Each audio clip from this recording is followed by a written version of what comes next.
జయశంకర్ భూపాలపల్లి జిల్లా కేంద్రంలోని BRS party జిల్లా కార్యాలయంలో ఏర్పాటు చేసినటువంటి విలేకరుల సమావేశంలో భూపాలపల్లి మాజీ ఎమ్మెల్యే గండ్ర వెంకట రమణారెడ్డి మరియు పట్టణ బీఆర్ఎస్ పార్టీ నాయకులు పాల్గొన్నారు. ఈ సందర్భంగా మాజీ ఎమ్మెల్యే గండ్ర మాట్లాడుతూ కాంగ్రెస్ పార్టీ గూండాల పాలనలో సామాన్యులతో పాటు ప్రజాప్రతినిధులకు కూడా రక్షణ కరువైందన్నారు. కాంగ్రెస్ పార్టీ ఆడుతున్న వికృత రాజకీయ క్రీడకు తెలంగాణ ప్రజలు తప్పక గుణపాఠం చెబుతారని అన్నారు.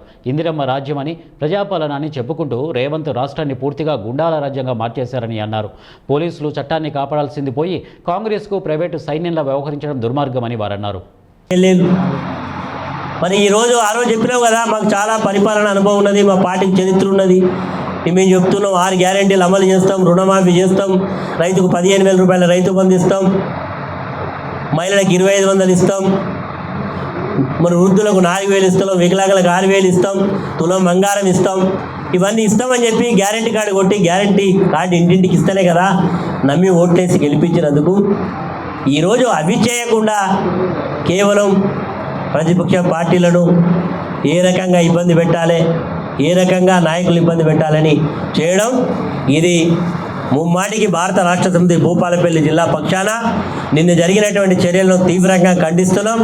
ఇలాంటి చర్యలు చేస్తే మాత్రం మేము కూడా ప్రతి చర్య చేస్తే మరి ఎలాంటి వాతావరణం ఉంటుందో ఒకసారి అర్థం చేసుకుంటే బాగుంటుందని హెచ్చరిక చేస్తున్నాం. ఎందుకంటే మా నాయకుడు కేసీఆర్ గారు ఎప్పుడు కూడా ప్రజాస్వామ్యబద్ధంగా అహింసా మార్గంలో ప్రభుత్వ వ్యతిరేక విధానాలకు వ్యతిరేకంగా నిరసన చెప్పుకున్నారు, కానీ ఇలాంటి చిల్లర వ్యవహారాలు మాకు ఎప్పుడు నేర్పలే.